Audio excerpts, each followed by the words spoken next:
friends, happy Tuesday. This is one that kind of goes along with possibly your October lessons. However, I like to do it anytime I want.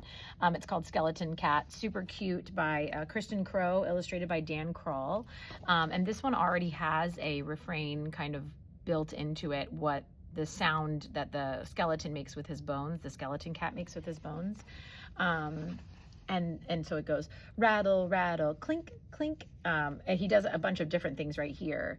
Rattle, rattle, clink, tip, tap, purr, kaplink, kaplink.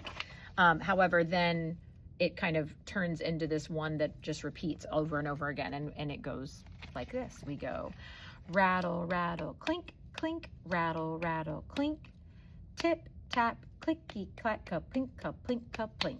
Okay, and I know it says clickety clack, but I do this with my first graders and they don't know a triplet yet, so I made it into clicky clack instead of clickety clack. So then we repeat that over and over again. You'll find a visual for this one over on my website underneath social, if you follow the social media one, and it'll show you all the visuals for Tuesday Tales.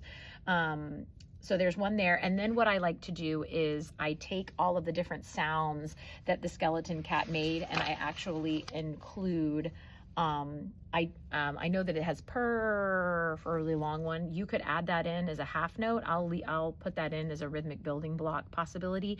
But I also have one that just says purr, shh, if I decide to do it with my first graders because they don't know half notes or whole notes yet.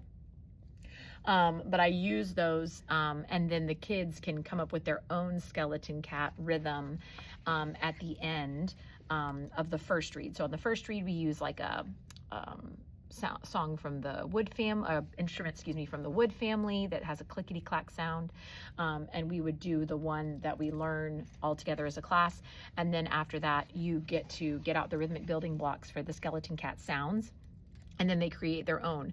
Maybe you go around and have them each perform their own, or maybe you read the book again, and each time the skeleton cat goes, you don't read the words in here, and you let the kids do their part. Maybe they do it all together, and it sounds like kind of a cacophony of different ideas. That would also be totally fine. So this one, Skeleton Cat, super duper cute, a really great way to get them to create some new stuff and hear their creations. Happy music making.